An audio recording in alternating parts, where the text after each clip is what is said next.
Diving save, Hart, as he flashes across. Maher sets up Carl, side of the net, deflected, score! Maher moving in, stops, cuts to the middle, still has a shot! Score! Here's Hughes giving it across. Oh, what a save! Save by Maher! Got it to him! He's an angle! Short-handed mid! He scores! Up top, cruising his Provorov. He scores! Ivan Provorov! What is going on, everyone? Welcome back to the Flyered Up Podcast. I'm your host, Amedeo and Grassia, along with my partner, Chris. Maher. As always, we live stream on the Painted Lines, TTP Sports, and Flyers Fan Mania 93 on YouTube, along with a bunch of different Facebook groups, the Flyered Up Facebook page, a couple of Twitter pages as well. So hopefully you are able to find us wherever we are. And yeah, it's good old Philadelphia Flyers. Hopefully, if you can see our background, I don't think you can. It's a good picture from it. You know, that good old Flyers fan with the bag over his head with a frowny face. I think that is the good mood, or not good mood, honestly, just the mood that we're all in right now, just because of how frustrating the past month has been with this team. The month of November has been a major frustration. Flyers are now on a 6-game losing streak as they fall to the New Jersey Devils tonight by a score of 5-2. I'm frustrated. Chris is frustrated. We're all frustrated. I see a bunch of people here in the comment sections are frustrated as ever. The past game on Black Friday was incredibly frustrating in that loss to the Carolina Hurricanes, and it just feels like right now this thing is spiraling out of control. And right now, I'm out of answers on how the hell they fix this thing. Chris, I'm sure you're out of the answers because you're just tired of this shit at this point. It's just really, it's speechless. It's really just, it's kind of going back to last year where it's just repeating the same goddamn words, because it's the same things that fault this team right now. They're can't find a ways to put pucks into the back of the net. Their defense is struggling. And right now, they're leaving their goaltenders to dry. And I think the only people that really haven't played bad is Carter Hart and Martin Jones. Yeah, Hart didn't have his best game against Carolina. I would have liked him to play better. But overall, this entire season, it has not been on Carter Hart and Martin Jones at all. I mean, at some point, Hart was going to have a bad game. Same with Jones. Like, you know, it happens. Like, I'm not worried about that. The only thing that sucks is that Friday's game felt like the defensive turnovers and the bad goals also kind of came with the Flyers scoring more goals. You know what I mean? Like, I don't know. They scored 3 goals for the first time in a long time. It's just, it is so frustrating when me and you sit here and we cover this team, and we have to watch this over and over and over again. Again, it's like last season where it's like last season got to the point where I feel like last season was the turning point of like the first couple weeks of March is what feels like right now is happening again. It feels like it's the first couple of games where you're like, oh my God, please wake up, do something. Then it just gets more aggravating, and then it continues to happen, and then it gets to a certain boiling point where you just don't give a shit anymore. That's what it feels like right now, for me at least. For me. I know it's November. I know it's early. But what people don't understand about me, personally, is I'm young. I am only 18 years old. I started watching this team in the 2012-13 season. This is the only hockey I have ever seen in my life. So everybody else who has saw the 2010 Cup run, the 2011-12 series against the Penguins, where there was great moments in that series. You see,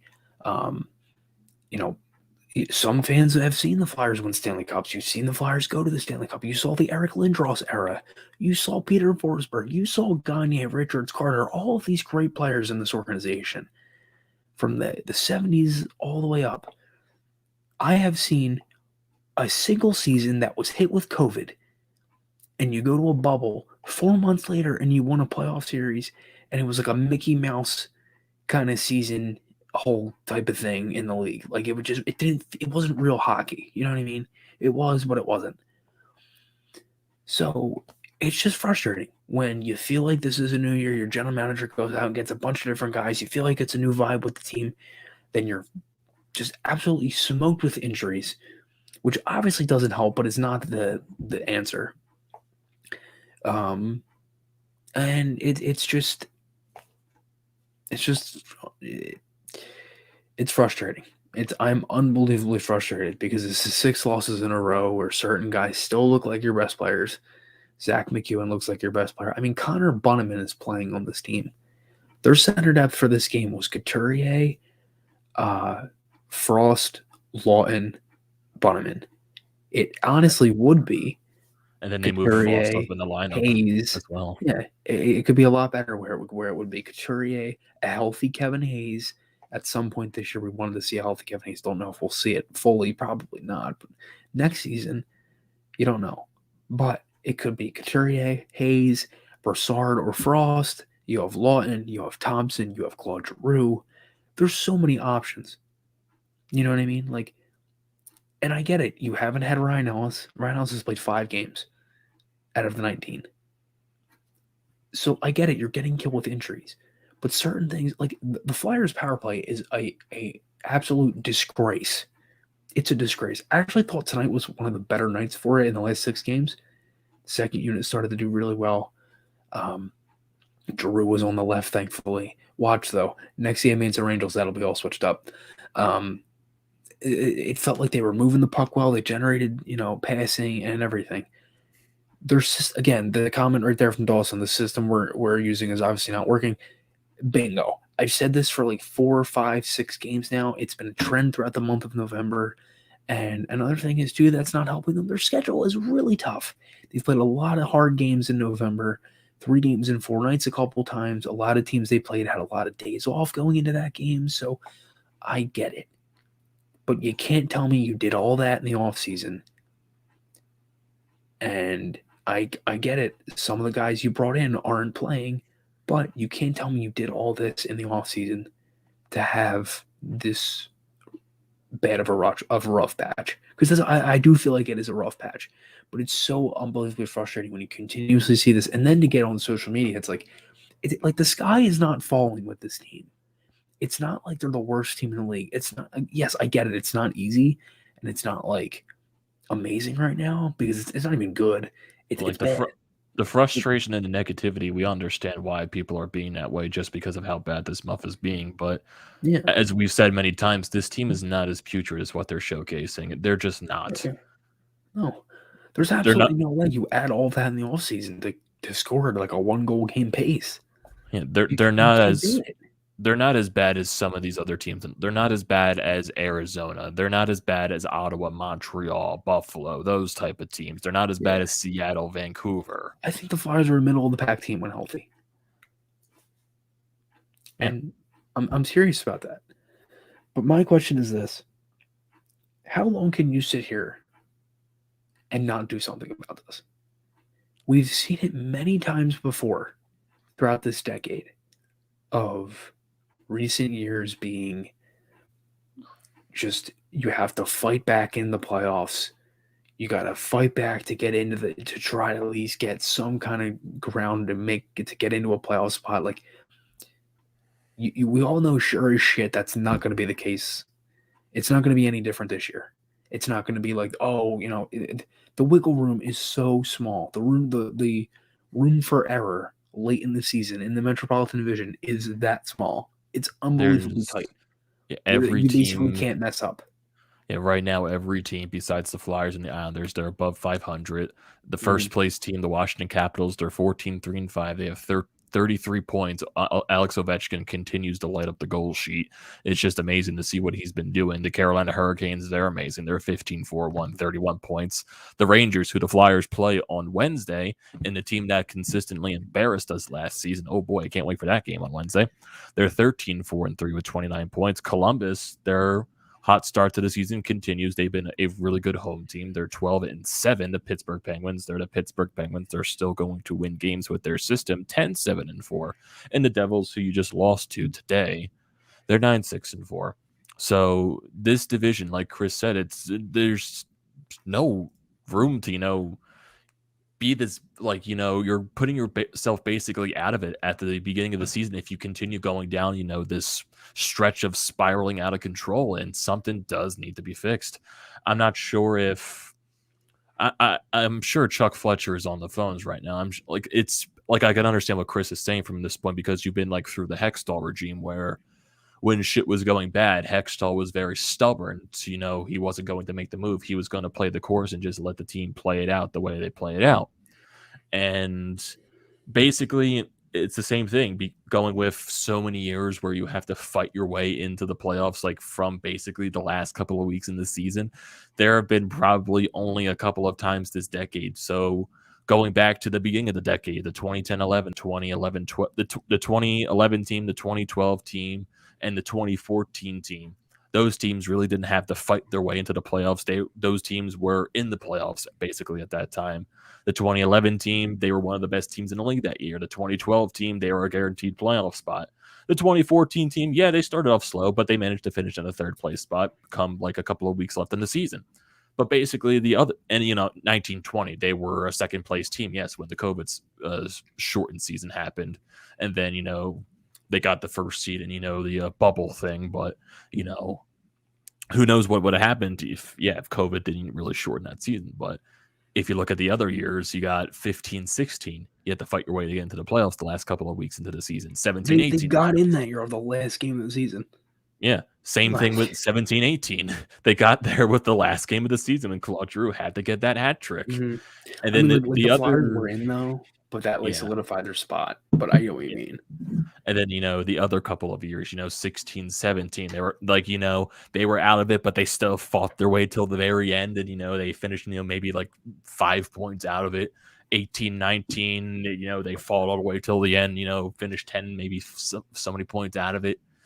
It's just the brink of mediocrity. It's really is frustrating because, like, for Chris, I can really understand it. This is the only brand of hockey you've seen your entire life. Yeah.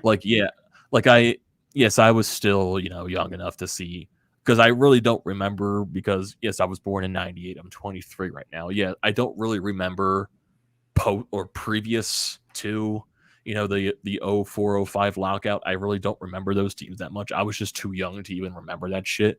But I remember, coming out of the lockout, they lost in the first round to Buffalo. They got Forsberg that year.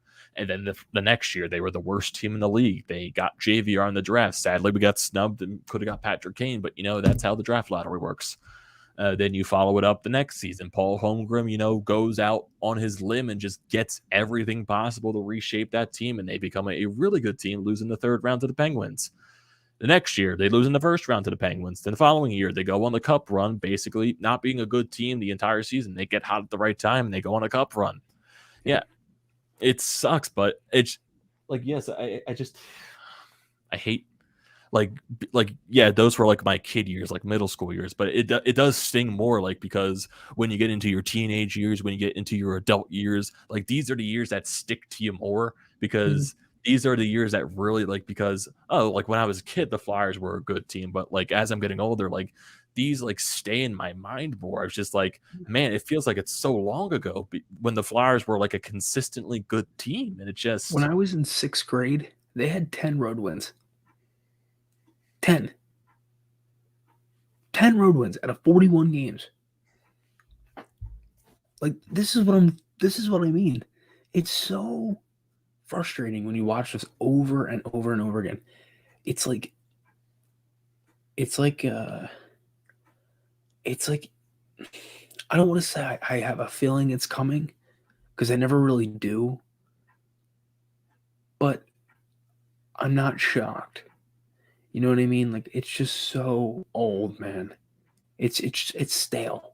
It's just stale. That's the perfect way I can describe it. It's just a stale feeling to watch the team and do that. But then again, when they're winning, it's fine. Like, I don't mind it. But when you keep seeing the same things over and over again, and it's the same thing, it results to losses, results to goals going against them, like, it results in the power play struggles, everything. And there is a comment on there on here that's we don't need a trade, we don't need a new GM. AB's being the only constant with the team consistently underperforming.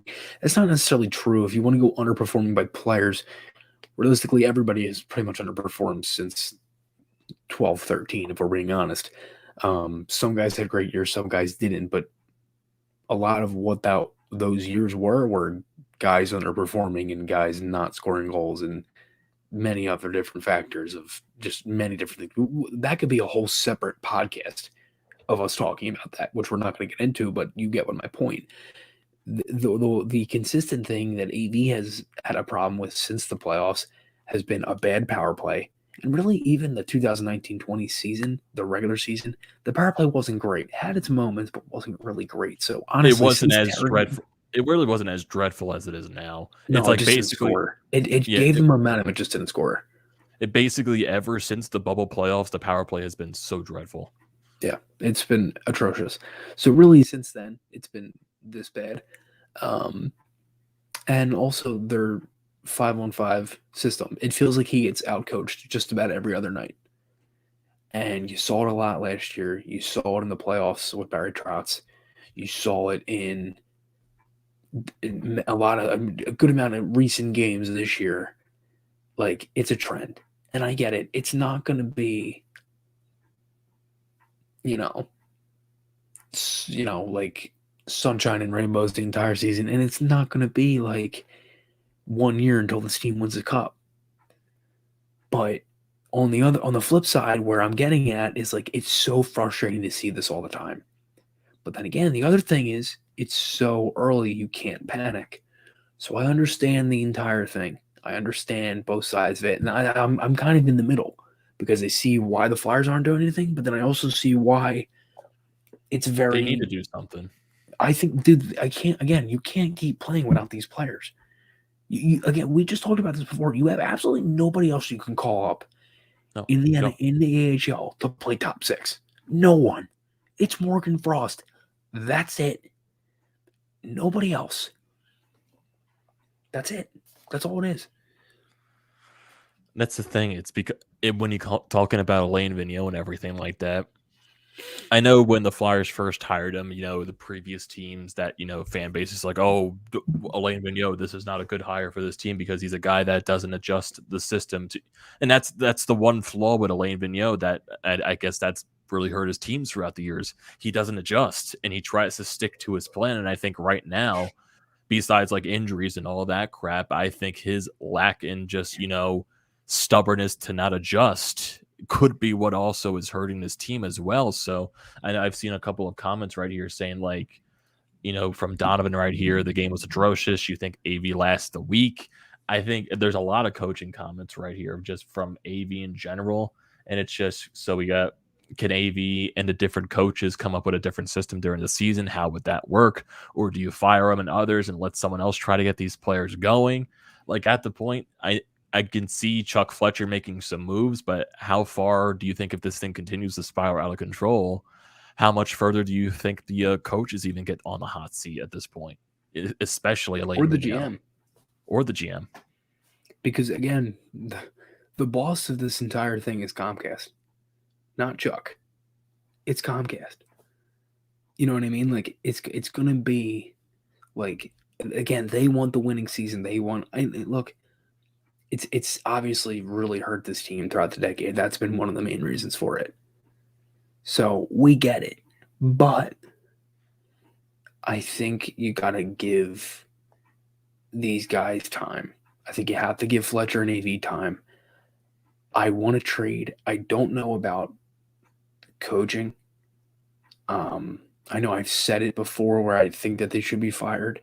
But my opinion has changed a little bit on that because Therrien, yes, that's a different story. AV, first of all, Therrien should have been gone after the 2019-20 playoff series. The entire bubble should have been fired from then.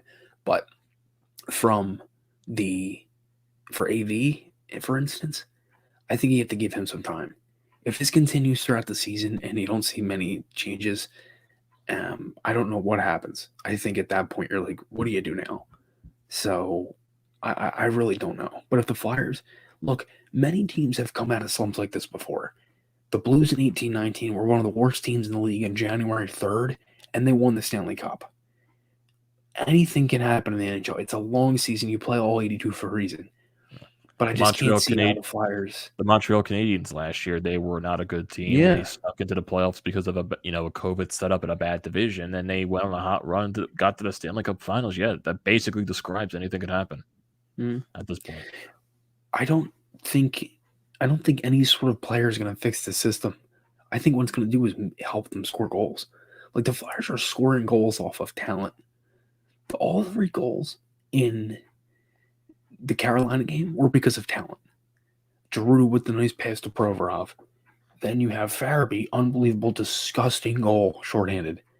Then Frost makes a nice pass to Ristolainen. He finds net. This game, Lawn, shorthanded goal. Really nice, solo effort. Farabee scores off of an unfortunate play, but that's nothing really systems-based. It was a turnover in the Devils' end off the referee, and the Flyers pounced on it. The last 5 goals have pretty much been talent-based. I think that's a problem with your system. And I feel like their power play... And they're scoring more shorthanded than they are on the power play, and that's a problem. They have 2 shorthanded goals in the last 2 games, and their power play is, 5 for 52? Oh, boy. I need to look at their stats. Remember the last time the power play scored? No, I do not. I honestly just don't. It wasn't this game. It wasn't the game against Carolina. Going back to these couple of games, it definitely wasn't against Carolina. It wasn't against Florida. It could have been against Boston. I think that was the last time the power play scored. I think that was the last time. Yes, it was the last time they scored in the Boston game where they lost 5-2. Broussard. Yep.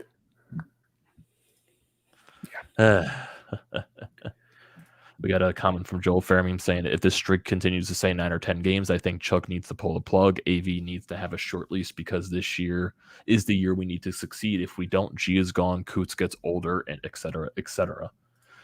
Yeah, because with the way this offseason was, this was a bold move by Chuck Fletcher to go into the win now approach, getting all these different guys in the offseason to try to build a team to make the playoffs and then compete in the playoffs. And I can understand when some teams, if they do make these moves and right now they don't, I guess, play the way they expect to in the beginning of the season, yes, I think the coach gets a short leash. But I'm also trying to think, if you fire Alain Vigneault, really who is the replacement? Because there's not that many coaches on the... Bruce Boudreau, John Tortorella. Bruce Boudreau, yeah. I know. I feel like Bruce Boudreau has a reputation of getting teams' offenses going. That's a possibility. I can see. I really only see those 2 guys as the hires because you're not going to hire Joel Quenneville after. Tocchet could be I would like Tocchet as an assistant coach. I feel like he's had more success as an assistant than as a head coach. I would like that. Then again, he was with Arizona, so yeah. And then I don't think. I think he was also the head coach of John Tampa Cooper when they were bad. Coyotes. Yeah. And I'm trying to think of it as well. Joel Fairmeme says he wants John Tortorella. I want to. Tortorella is perfect. I mean, I wouldn't mind Tortorella. But that comes to the thing, like, how long would Tortorella's attitude last here? That's the thing. Like, I know Tortorella it's like the same thing as Alain Vigneault. I'm sure the players want to win now too. Oh yeah, I'm sure about that. Yeah. Like, I think that would be perfect. And I think you'd have to give him a chance. Yeah. Like, it would be very. Like, could you imagine him here, like, getting the guys going? Like, I think that would be a nice change of pace. And he's another guy too. Like, Atkinson played for Torts before. Played for him. Atkinson scored 40 goals when he was his coach. Yeah. I think Torts would be great. Yeah, I wouldn't mind seeing that if that is the option to fire the head coach. I wouldn't mind seeing that. I wouldn't mind seeing, bringing Rick Tocchet as a... If there's anybody in here that remembers it, is it similar to Mike Keenan? Or no? I'm just curious. I don't know. I'm just asking. Yeah. Is Torts' style of coaching? Yeah, is it similar to Mike Keenan? Anybody in here that's coached followed the Flyers a long time? Yeah, I think there was a guy that said he's been watching since 74, 75. I can't remember. Philly Ghost. Yeah, Philly Ghost. Okay. Yeah, Philly Ghost, if you're still in here, like, do you think Torts' style is more closer to a Mike Keenan? Like, or anybody else, if they're on Facebook or anything, or through Twitter or anything like that. Yeah, that's the one thing. Yes, yeah, I've been like a guy that I think his attitude, especially in press conferences, would definitely be a nice change of pace for Flyers fans, especially like a guy that actually holds his guys accountable. And, he just says it how it is. Yeah. So that's something. So I guess not really. I think it is kind of the similar style because Keenan was a really aggressive coach, especially towards his players. So, and he knows how to get those gears going, get them, the hard work and everything. That's what Keenan did with, that very young Flyers team that really nothing was expected of them back in the early mid 80s. Yeah. So I think Torts is basically the same thing. He gets the gears going. We got a comment right here from Jason saying, got a bad feeling that if we make a trade, TK is going to be one of the guys that goes. I don't know why. He loves TK, so he hopes not. But what do you guys think? JVR. I think JVR trade JVR for a similar contract. Yeah. That's the thing. Like, what similar contract are you looking to get possibly? Tarasenko. But you think the Blues would take that after the way Tarasenko's been playing this year? Berube likes JVR. And you'd obviously have to throw a sweetener. It wouldn't be one for one. Yeah. But you probably had to throw at least a second first round pick possibly or even a prospect for Tarasenko to go along with that. Yeah. Or a couple of picks. I couldn't give two shits about draft picks. Get rid of I don't care if the Flyers don't have a pick this entire draft. Get rid of them. I'm not kidding. I know you're not kidding. Like, it's because you got like a lot of players on this team. Or that's their captain, though. That's the thing. Vancouver might want to shake up. That's because I know JT Miller's one of those guys. It's been the main guy in the rumor mill, and then you got Brock Besser, who's also JT Miller. Brock Besser has been one of those guys that's brought up in the rumor mill as well. I saw Besser might not go though. I saw he's not getting traded. Miller. I think if you're looking at the trade market, you got JT Miller, maybe a Tomas Hertl. Vlad Tarasenko. I'm trying to think of other teams that I see Hertl as more of an off-season thing, but I would love Tomas Hertl here. Absolutely love it. I'm trying to. I think there was a fourth player that I was thinking of a couple of days ago, and I think it's slipping my mind right now. But I know it's Tomas Hertl that's on the JT Miller, and I'm trying to think of other players that are on that list, possibly for trade wise, and Tarasenko as well. I'm not sure. Yeah, if you trade a JT Miller, you never know. Jim Benning is an idiot, so maybe you could fleece him in a trade. But maybe that's just how poorly run the Vancouver organization. I thought Miller was really good on the Rangers. I liked him on Tampa, and I think he's one of the Canucks' best players. Honestly, oh yeah, he's very noticeable every time he played. In both games he played the Flyers, he was very noticeable. Yes. And if you're looking at JT Miller this year, he has been their best player. 19 points in 22 games. He leads them in points. So, and you got him right in the midst of his prime. Excuse me. Too. I think he's 7 power play points. Yeah, he's good. That's basically all it describes as. So, yeah, it's Yep. That comment from Jason. I think I've said that for about 3-4 weeks now. Yeah, I'm trying to think. Yeah, Joel Fairman saying Hertl, Horvat, Besser, and Tarasenko could be guys that you look after. Yeah, I think that's pretty much rounds up that list of possible guys. I'm not sure if any other teams, if you're looking at around the league, like really what teams are looking to give up players at this point. It's really just the bad teams like Vancouver definitely is looking up to give up some players. I'm sure Seattle is, but like who can you really pluck from Seattle that's really going to help this team out at all? Jordan Eberle maybe. Jaden Schwartz. Yeah, maybe. If you're looking at defensemen, maybe not sure if any defensemen would help this team out. Looking at other teams as well around the league, San Jose, you got the Tomas Hertl thing. Calgary's not going to give up anyone with the way they're playing. Anaheim, with the way they're playing, they're not giving up anyone. The Central Division, Arizona. Really, who do you look at from Arizona that's going to help this team? Not entirely sure. They have Jay Beagle. Clayton Keller will be the only one. He's not getting moved. Yeah, he's not getting moved at all. Like, I think some people would ask for Phil. I think some people would ask for Phil Kessel, but I don't want Phil Kessel. I'm sorry. Yeah. I don't want Phil Kessel. Joel Fairman also said James McCann from Seattle. That could be something Jared possibly. McCann. Oh, Jared Yeah, McCann. not McCann would be James cool, McCann. but they need another offensive guy, not a Yeah. bottom six. I mean, McCann can play top six, but you know what I mean. I think I was talking to someone the other day, and they were saying the Flyers maybe should have tried to go for Duchesne because Duchesne has been really good for Nashville this year at 22 points in 21 His games. cap is so high, though. Yeah, no, that's the Was he problem. 8.2 I think he's around that range. or 8? I think he's 7 years at 8 mil. I think so. That is absurd. Because Nashville, they actually been getting pretty good offensive production from their team, surprisingly. For a team like, the past couple of years, they struggle to score goals. I haven't really looked at the standings. I think they're 5th place in the Central Division right now. Leafs are now first. They are 16-6-1. Interesting. They're on a 4-9-1 in their last 10. Yeah, the Leafs have been a lot Panthers better. are 4-4-2 in their last 10.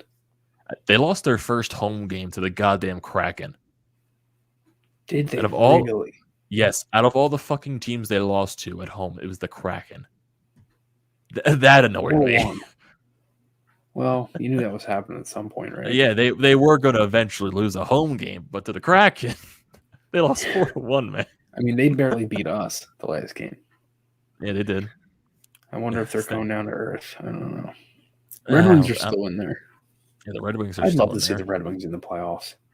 Yeah, Stevie Y with that rebuild right now. Entertaining. Yeah, I'm trying. Look at all their players right now. You got Lucas Raymond has been unbelievable this year, 21 points. Dylan Larkin has been really good. Tyler Bertuzzi has been really good. Moritz Seider has been really good. A lot of their rookie guys, they're showing up. Good old Sam Gagner, old Philadelphia Flyer. And look, I want to look at Anaheim too because Anaheim has been good this year as well. And look, especially Troy Terry, dude. Troy Terry has been on a goddamn tear. The Ducks look incredible. How long was his point streak that he had? Was it 16 games at least? I think that he had. I think it was 18. 18-game point streak. I know it was in that high range. Did it end? The Ducks have lost 4 of their last 5. You got Ryan Getzlaf having, I guess, a renaissance season. Even though he has 1 goal, he still has 20 points. So right now he's pulling a Jake Voracek type of season with the Columbus Blue Jackets. I think Voracek still only has 1 goal. Adam Henrique has been good for them. Didn't he also get waived last year, Adam Henrique? Or am I blanking? I think he did. Mm-hmm. Trevor Zegras has been good, very good lately for them, making a lot of great passes. Shattenkirk has been good for them. Sonny Milano, Cam Fowler. And we'll look at John Gibson. John Gibson has been really good, and Anthony Stolarz has been good as the backup for them. Yeah. So right now, it's been a very. Jason says Terry for Sealer 1-for-1.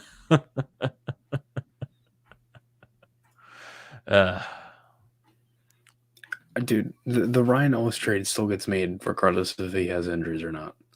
Yes. I know a lot of people want to harp on the Ellis trade just because Ellis is an injured commodity. Patrick and Myers haven't done shit for their teams. No, Myers was a healthy scratch in October. Patrick got hurt again. Yes. And Ellis's injury was a completely different injury from what he had before. In Nashville, he had shoulder, concussion, knuckle. Here, it's a lower body. It's a groin. Completely different injury. Injured it in Philly. It's going to happen. Injuries are a part of the game. I still make that trade. You have another 5 years of Ellis if it doesn't work this year. Yeah, Phil Myers, he's only played 8 games for Nashville. He has no points at all. Patrick has 1 goal in 4 games played. So, I think the Flyers, I know people say, the Flyers lost that trade because it's an injured commodity. Ellis is the 10 times better player for those two guys that they traded away. I would make that trade every game.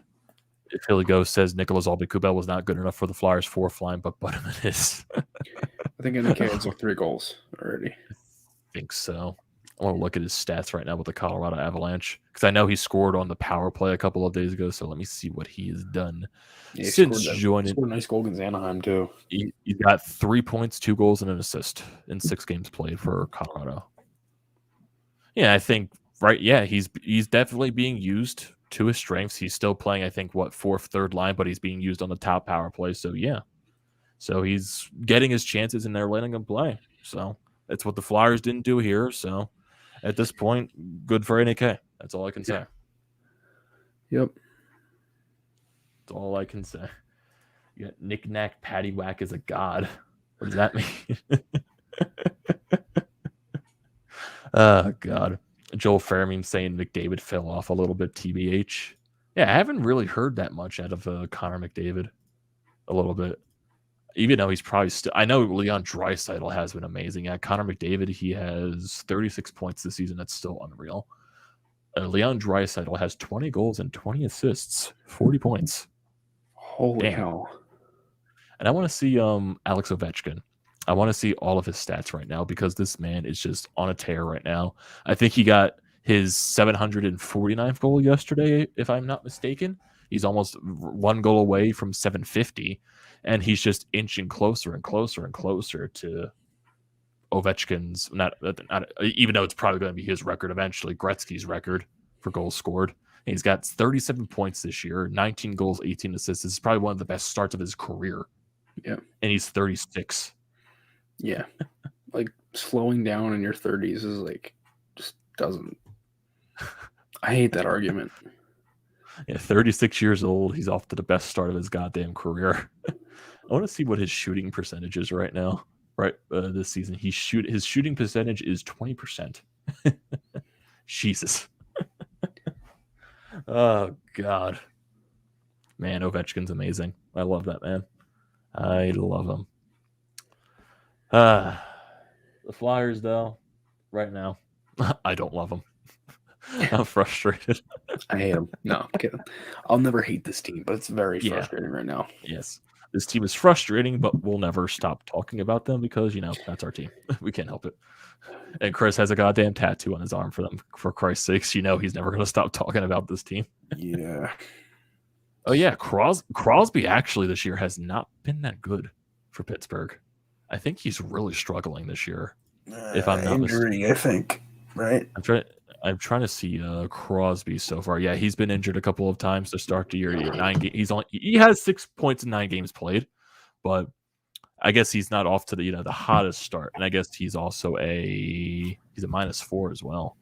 So I guess I think Crosby's eventually going to bounce back. It's Sidney Crosby, so I'm not overly worried about that. Yeah, no, me too. So I guess this was going to be a short episode regardless because it is getting late. It is almost midnight, and there's been a lot of misery today in the city of Philadelphia. So I think we all need to sleep it off because, Eagles blew it in New York. Jalen Reagor want to kill the guy. I don't want to kill the guy. What the hell am I saying? But, the city of Philadelphia wants to run the guy out of town now because, he missed 2 catchable passes today. So that's one thing. The New York Mets, they're making a bunch of signings right now. I think they're really closing in on a deal to sign Max Scherzer, so they're making a lot of moves. And the Phillies right now aren't doing anything, but I'm still confident in Dave Dombrowski to do stuff. But right now, I think it's the miserable time in the city of Philadelphia. And the Sixers, they're just getting their guys back, but they've been struggling lately. So, yeah, I think miserable time is the ideal word, I guess, or ideal phrase. It just is. So I guess to wrap up this podcast, we thank you everyone for joining this episode of Flyered Up. The Flyers are a very frustrating team. I'm frustrated. You're frustrated. Chris is frustrated. Is it going to end? Hopefully. But right now, this thing is spiraling out of control, and this team needs to fix it. So hopefully they can find a way with these next couple of days off to work on that before they play against the Rangers this Wednesday to hopefully not get embarrassed by them again. And then after that Rangers game, they will be off for 3 more days after that before they have a home back-to-back with Tampa Bay and Colorado. So some tough games coming up, but this team needs to be ready for them. So we'll wait and see what happens there. So thank you everyone for joining this episode of the Flyered Up Podcast. I'm your host, Amedeo Grassia. He is Chris Maher. And don't forget to subscribe to all of our YouTube pages, Twitter channels, the Painted Lions, all their stuff. Don't forget to follow them. Thank you, everyone, for joining this episode, and we will see you next time.